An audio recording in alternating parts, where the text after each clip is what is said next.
Hey, my ADHD family. Welcome to another episode of ADHD Love Parent Talk, where we talk about all things ADHD. Today, I have my guest, Sara. She is actually a non-ADHDer, but her husband has ADHD. So I really wanted to talk to her just to get her perspective, how she works with her husband, in their ADHD journey. All right. So Sara, hey. Hi, how fun, Yakini. This is the best. Love I'm it. I so love what glad. you do. I love what you do. I love your interviews. ADHD Love, I think it's the best name. I love your the art. I bought a sweatshirt because I think it's so cool. So I'm very happy to be here. Thank you very, very much. Is your sweatshirt comfortable? So cozy. It Yes. absolutely is. Yeah, seriously. I told you that baby is comfortable. You were right. Yeah. Yeah. All right. Yeah. Can you introduce yourself? Just tell the audience a little bit about you. Well, yes. So my career is as a radio journalist, and my relationship and my family life, ADHD has become my new obsession, because my husband and I had struggled for like the longest time. Really just some very like serious problems, and I mean, things got pretty bad, and I'm pretty sure we would have divorced if we hadn't have started going down this road that we went down, which is so much having to do with ADHD. Now, whenever I say that, I'm always very clear to say it doesn't mean the ADHD was the problem. It's just that the ADHD had a role that was so significant that neither of us were paying attention to. Gotcha. And when we did go down this road to say, with couples therapy, like deep work, it's a complete role of like, ooh, what am I doing and what do I need to fix for myself, as well as him. It can't be a road of, well, just fix your ADHD and then come talk to me when it's fixed. Like, you're never going to get anywhere. Right. So, yeah. Well, yeah. And so cool. That now, as far as like, what am I doing now? I'm just like, so I saw that there were so many misconceptions that we had about ADHD for years. And here I am, like, I'm thinking, I really know about a lot of things. I'm a researcher because I tell stories and I research things. And it's like, I didn't know, we just both brushed off ADHD, and he had gotten the diagnosis a few years back, but it wasn't, he got a diagnosis as a teenager that he always brushed off. He was like, I think they overdiagnosed and I wasn't going to take meds the rest of my life. And I was like, okay. Oh, and then was diagnosed again when we had a toddler and a newborn, basically. Okay. When he was diagnosed again. And then we didn't really pay attention to that until a couple of years later, which was a couple of years ago. And it was like, well, what all is this? And then I started realizing like emotional dysregulation, like that's a thing with ADHD. And also just giving more weight to, he leaves his wallet in the car overnight in our neighborhood. That's just, it's terrifying, and not being a jerk about it. Yeah, I understand that. So let's break it down a little bit. So you said your husband was diagnosed actually twice. So as a teenager and then as an adult a few years ago. Yeah. So what was that final decision? What was that tipping point for him to just go get it? Diagnosed again as an adult? I mean, diagnosed again. That is a good question. I actually have to think back to try to remember what happened there, but I've learned from Melissa Orlov's work and her book. She's the one who wrote The ADHD Effect on Marriage, and another book, and does a lot of work in that area. And she talks about how, a lot of people will be sort of like keeping it together until they have a kid. And when I read that, I was like, wow. Because if we think back to earlier in our relationship, we were having a blast. I mean, he's really funny. And I was like, this is so great. If I ask him to like go to some crazy costume party on a farm and a camping it, like whatever crazy thing I want to do, he's like, yeah. And we went and saw music. Anyway, we had a blast, and it wasn't, obviously, I guess that's any relationship. Then you get married and then you have kids, and it's like, hey, life is a little more complicated than that. So that holds true for anybody. But really, I think things were just really hard. And I know what it was. He went back to school, and so he was thinking, oh, I need to take care of this ADHD so I can focus for school. That's what. Oh, okay. So you've known, it sounds like, pretty much the whole time, right? So or did you find out a little bit later? So how did the ADHD conversation even come up for you? So what happened was, I think that this whole time it's been like, okay, ADHD, it's a thing and it's an important thing, Mm-hmm. but really like, oh, so it makes you forget your wallet, and I should be a little, I should be really understanding about that. Mm-hmm. And I feel like that was kind of the extent of it. Like, I didn't realize that Gotcha. it's executive function. Right. I mean, it's, in a way, I feel like if you're talking about your marriage and how you communicate on a deep level, Mm-hmm. I feel like it's a pretty big deal. And I mean, ADHD is a spectrum. So what I say about me and my husband doesn't necessarily mean that's true for everybody. Right. So I'm not saying that, but for us, I was like, this is a significant impact on his life. Absolutely, it absolutely is, and he would agree with that. So as a person that doesn't have ADHD, how do you support him on that side? And actually, I want to ask you, how does he support you? Yeah, it's a great question. So many things. I mean, we have learned so much. And I think the biggest thing would be that, we had to get out of our negative cycle. And our negative cycle was like, us, me asking him to do more around the house, as an example, triggered him. Him asking me to stop, quote, nagging, triggered me, Gotcha. And so that's when I say like, okay, both people in the relationship need to look look at Yes. themselves very deeply. That's what I mean. Like, I was actually nagging him. I mean, I never would have admitted that probably even a year ago, but that doesn't do anything. Right. Like that doesn't do anything. Right. Like, can you just do it? Like, oh, or just kind of pointing out all the time, like, oh, can you, oh, you said you were going to do the dishes tonight, and it's like, so in order to support each other, we have learned it's such a deeper question, but a lot of it is like us understanding each other more deeply. Yes. And that's like, okay, she's not nagging, she's drowning in housework. Okay, he's not intentionally blowing me off and being lazy. He forgot, and he's mad at himself that he forgot. Yes. And he probably has a bunch of shame around the fact that he forgot. Yes. So it's really like being able to deeply listen to each other, to each other's hearts, like not the surface level, but like deep level. Yeah, I really like that. It's interesting because we're talking about you as a couple, but that's the same thing as a person that has a ADHD child, right? We yell at them because, like you said, they forgot, or they're taking too long to put on their clothes, right? Or they're just walking slow. I had to change the way I was doing things. I had to be okay with changing the way that I was doing things. And I'm going to tell you, Sara, our relationship is so much better. It really is. It really is. And people don't realize you can use techniques if you're willing to, whether you're a couple, boyfriend, a girlfriend, partner, or you have children. There are techniques that you can use. You just have to be willing to make that step. So I love that. And that step isn't easy. I mean, I don't know, it depends on the situation, but it wasn't. I mean, the work that we've done has been the hardest thing I've ever done, probably. I mean, seriously, it's been excruciatingly difficult because, it's been, but it's true. It's a beautiful thing. And then what you're saying about kids is, now I'm realizing that my 7-year-old is almost certainly has an ADHD brain, and nice. Right.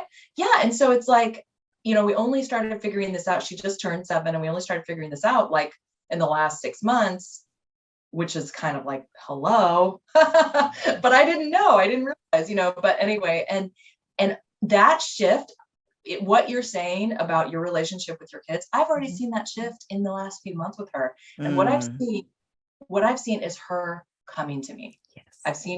I've seen her just coming to me. That's so cool. It is And cool. it's really just a shift of like, oh, you don't want to put your clothes on? Well, let me sit down with you and help you. Let me sit down and sit in my lap like when you were 3 and let's do that together. Or, all kinds of things like that. Yeah. Yeah. And I want to say one more thing to that.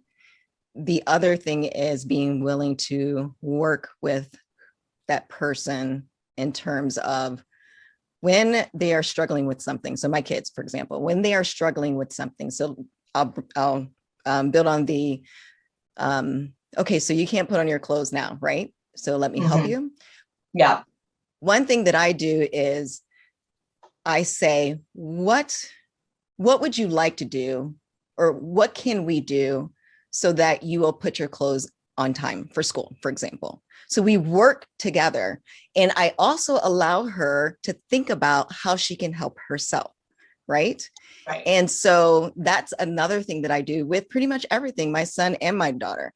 Now, of course, if there's something that's safety wise or, some urgency, then I say, you have to do it now. But for the most part, we talk through it and we work together in terms of how to take that, the next step. So yeah.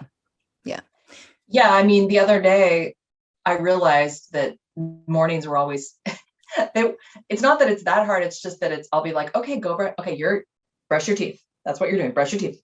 And it's like, if I'm not practically like walking with her, she might stop and read a book on the way. And, yes.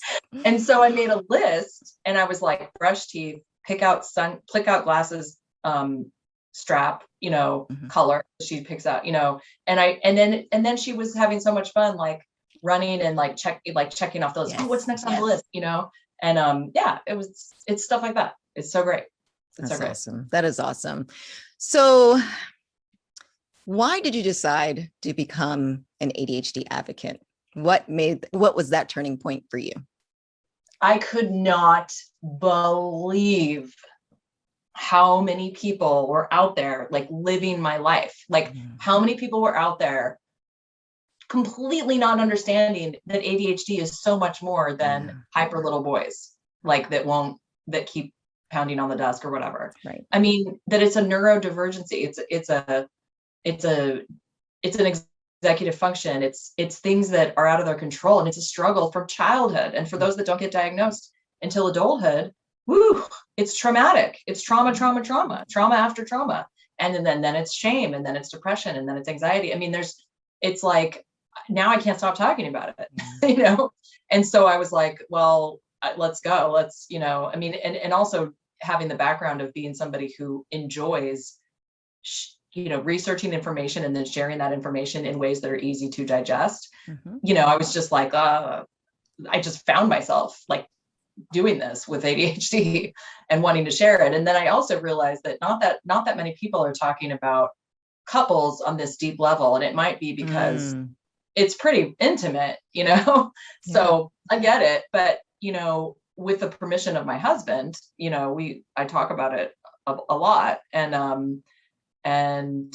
I think there are a lot of people out there who will benefit from this information and are benefiting from it. I mean, I've already been getting, messages like, wow, that sounds so much like me. All of, messages like, hey, this, both my husband and my daughter, and do you think we should get a diagnosis? And, I mean, you must be finding that too in your work. Like, absolutely. Wow, there's just so much misinformation out there.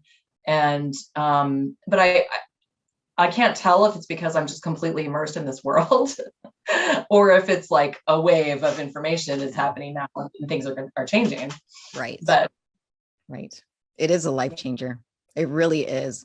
At least for me. I'm not going to say for everyone. I know some people struggle even though they have that diagnosis, but it was such a huge validation for me because there was, throughout my life, I didn't know why I was doing the things that I was doing. Right.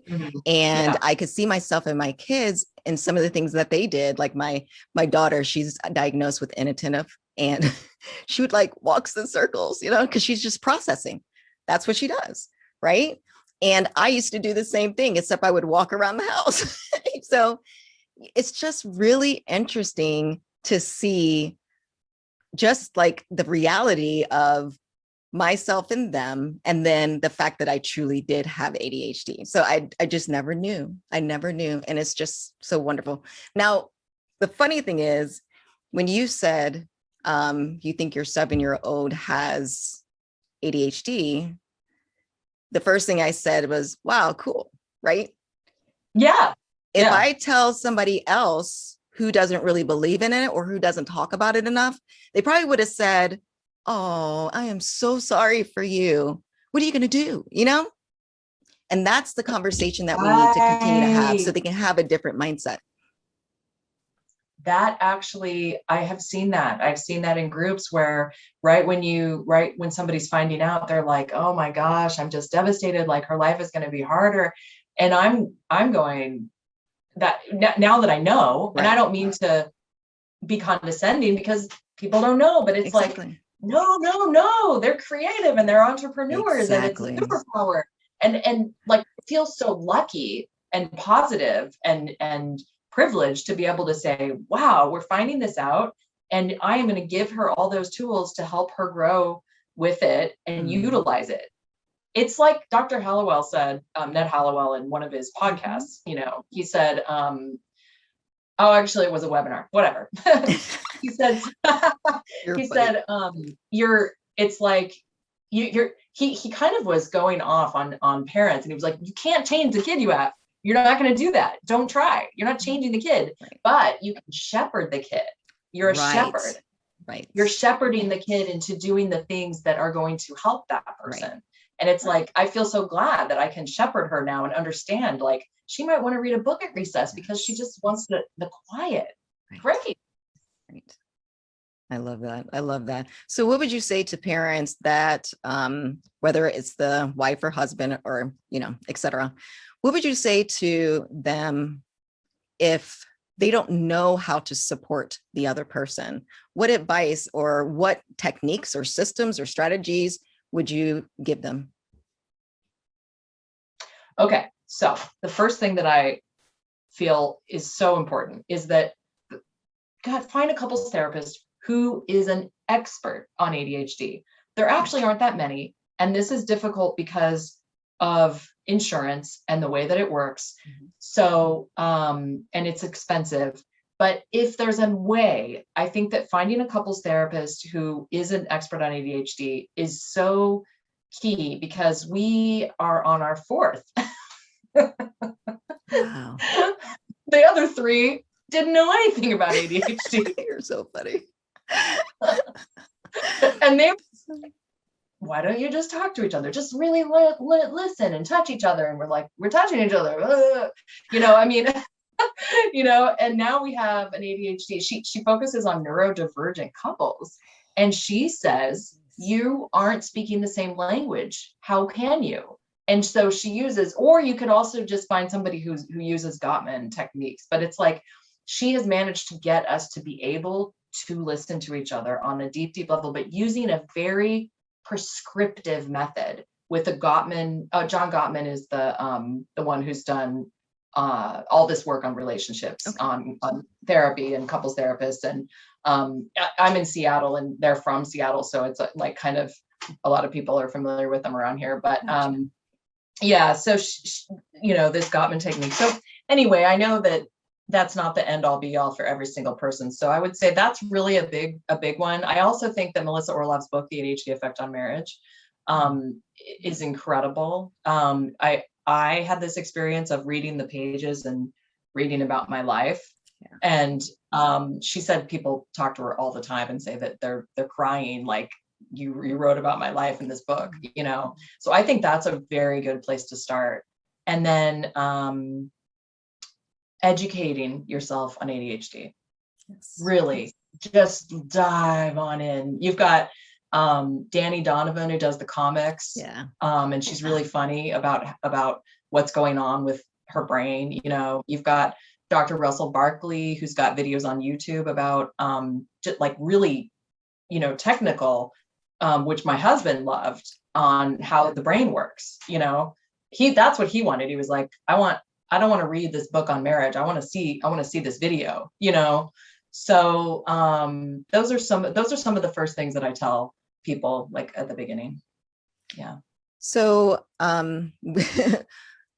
do you actually see people make those changes? And like you said, it's not easy to take that first step, right?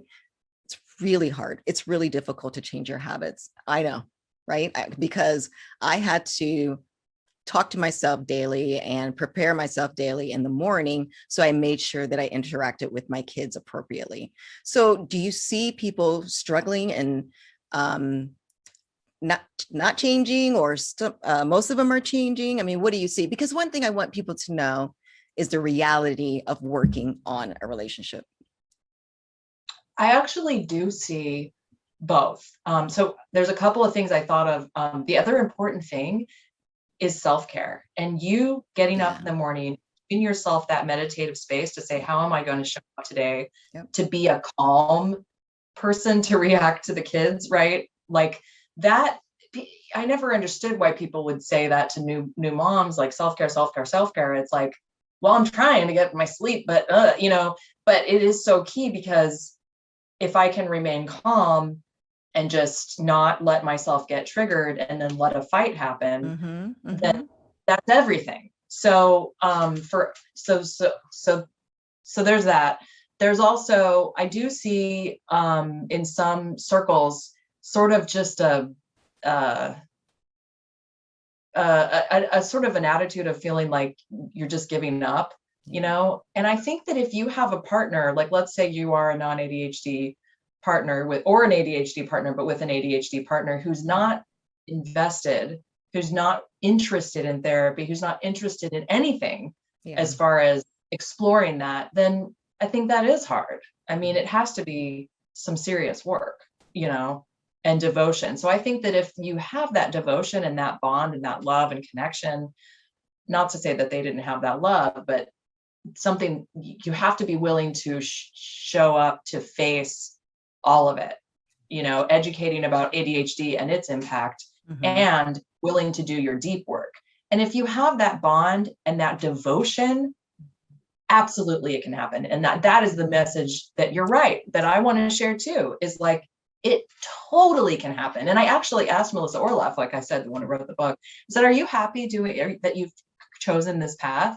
She's like, I love it. I see couples transform. And she said, she sees it all the time. Yeah. That's amazing.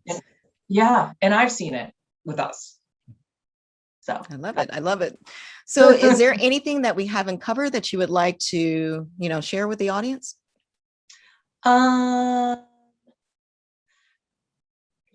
I would just say that,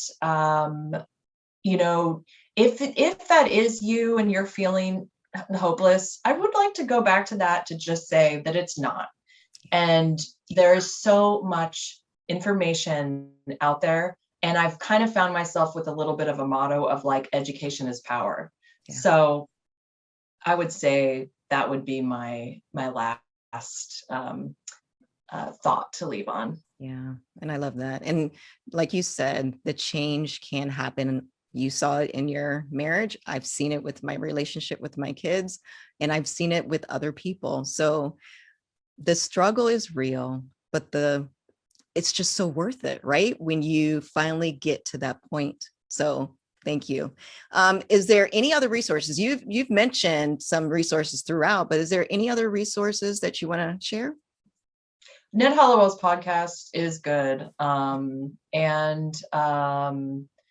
We met on Clubhouse, and there's a lot of good happening there. I'm finding myself talking about parenting tips, talking about,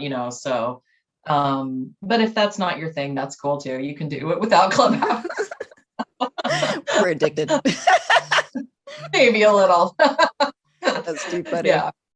Yeah. And did you have any more?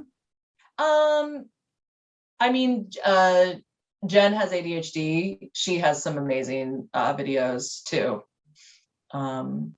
So yeah, I've given out like lists of those like links, like Jenn Has ADHD, Dr. Russell Barkley, Danny Donovan. You have great interviews. Thank you. So yeah, because I have great people. Yeah. Oh. So if anybody has any ADHD love. So if anybody has any questions for you or just wants to talk, how can they get a hold of you?